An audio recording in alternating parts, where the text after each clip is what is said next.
Doctor గారు integrative medicine specialist, environmental environment మెడిసిన్లో ఎక్కువ పని చేస్తాం. Metal toxicologist. అంటే ఇన్ని చదువుకున్నారు కదా, అంటే మా లైఫ్ ఎలా ఉంది, మాకు ఎలాంటి జబ్బులు వస్తున్నాయి, దేని వల్ల వస్తున్నాయి అనేది మీకు పూర్తి అవగాహన ఉంటుంది.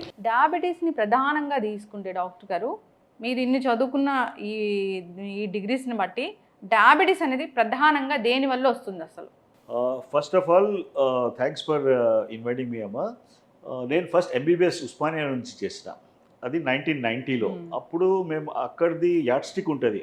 అప్పుడు షుగర్ ఎంతమందికి ఉండేది, మేము మా చుట్టూ ఒక వీఆర్ లివింగ్ సమ్ థింగ్స్ అనమాట. ఒక లొకాలిటీలో కూడా 1-2 మ్యాక్సిమం తర్వాత ఉండేది. సో ఆ తర్వాత నేను రేడియాలజీ చేసిన తర్వాత సమ్ టైమ్ లేటర్ ఈ ఎన్విరాన్మెంటల్ మెడిసిన్, మెటల్ టాక్సికాలజీ మీద ఎక్కువ ఐ హ్యాడ్ మై థింగ్. దానిలో బోర్డ్ సర్టిఫికేషన్ తీసిన. అండ్ నౌ మేము షుగర్కి పేషెంట్ ఎవరు ఉంది అని ఎత్తుకోవాలి అవసరం లేదు. అన్నీ ఒకసారి ఒక బిల్డింగ్ ఉంటే every family has got 1 sugar patient. And the question మీరు రేస్ చేసేది it's a very important thing అనమాట. బికాస్ మనము వై అని క్వశ్చన్ పెట్టలేదంటే, అరే నా కర్మ ఉంది, నా జెనెటిక్స్ ఉంది, వస్తుంది అంటే లాభం లేదండి. We are all very educated class, we are doing all sorts of thing.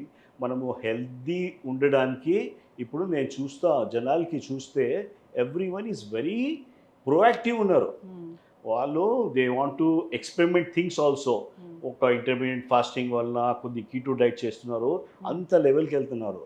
So వాళ్ళు ఎన్ని తెలిసి కూడా సమ్ బేసిక్ పాయింట్స్ ఎక్కడెక్కడ మేము అనుకుంటున్నామో దీనివల్ల ఈ ప్రాబ్లం ఎక్కువ అయింది. ఒక ఎండోక్రైన్ డిస్క్రిప్టర్ కెమికల్స్ అని ఉంటాయమ్మా, ఈడిసిస్. ఇది ఒక మనకి అన్ని దానిలో చూస్తే మన ప్లాస్టిక్స్, ఒక మిల్క్లో మనకి కొన్ని యూజ్ చేసేది షాంపూ లాంటివి ఉంటాయి. మనం ఎయిర్ ఫ్రెషనర్స్ యూజ్ చేస్తున్నాము, మనం something like we are using some deos. ఈ అన్ని దానిలో థాలేట్స్ అండ్ పీబీడీస్ ఈ కెమికల్స్ ఉంటాయి. ఈ కెమికల్స్ ఏం చేస్తుంది వాస్తవికంగా అంటే, పోయి రిసెప్టార్స్ ఉంటాయి. ఇన్సులిన్ తయారవుతుంది మంచిగా, ఇన్సులిన్ పోయి ఆ ప్లేస్లో యాక్ట్ చేస్తుంది కదా, అక్కడ రెసిస్టెంట్ దెబ్బ పడుతుంది. So the body has to work more. So because of these chemicals, obesity and diabetes have become, they flourish అయింది.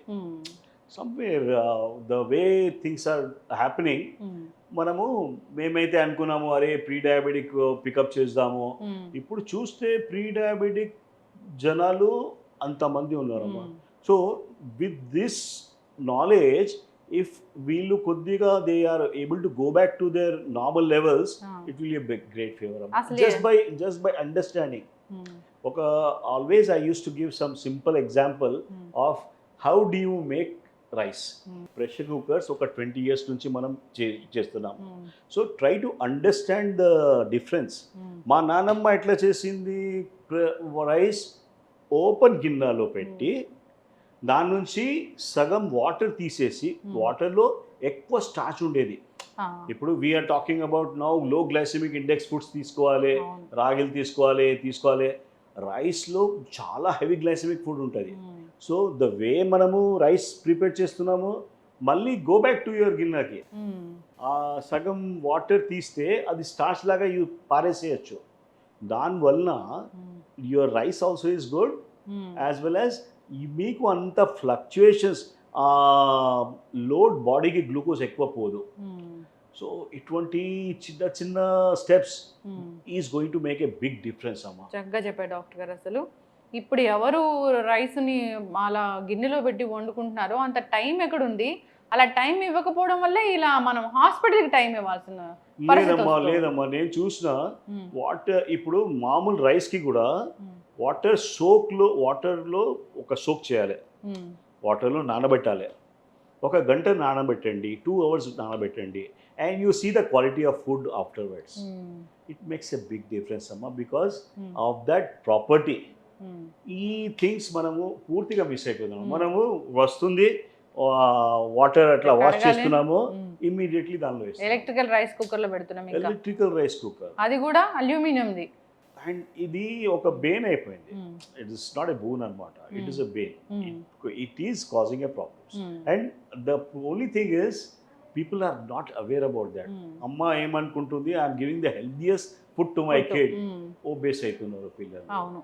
అసలు కెమికల్స్ లేనిది ఎక్కడ డాక్టర్ గారు? ఇక్కడ చూస్తే ఇక్కడ అన్ని కెమికలే కదా. ఇప్పుడు ఆ వాల్ గీసిన దాంట్లో కెమికల్లే, మేకప్ లో కెమికల్లే. పెయింట్ వాల్స్ ఉంటాయి కదా, దానిలో లెడ్ శాతం ఎక్కువ ఉంటుంది అమ్మా. సో ఎప్పుడైనా గమనించారా, కొత్త మనం ఫ్లాట్కి వెళ్తాము, న్యూలీ కన్స్ట్రక్టెడ్ హౌస్, మనము దానికి గృహ ప్రవేశంకి వెళ్తాము, అక్కడ వెళ్ళిన తర్వాత suppose you stay for 2 hours, ఆ కెమికల్ నెక్స్ట్ డే మీకు చాలా తుమ్ములు వస్తాయి, అది వస్తాయి. It is because of that outgassing of this lead and all that. Now we have chemical free paints also. But ఇది మనకి standard.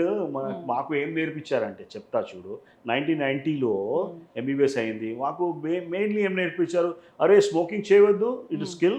That time clear cut was a అది అధ్యాదేశం లాగా ఉంటే అది. తర్వాత ఆల్కహాల్ తీసుకోవద్దు. These 2 things are going to keep you healthy throughout life.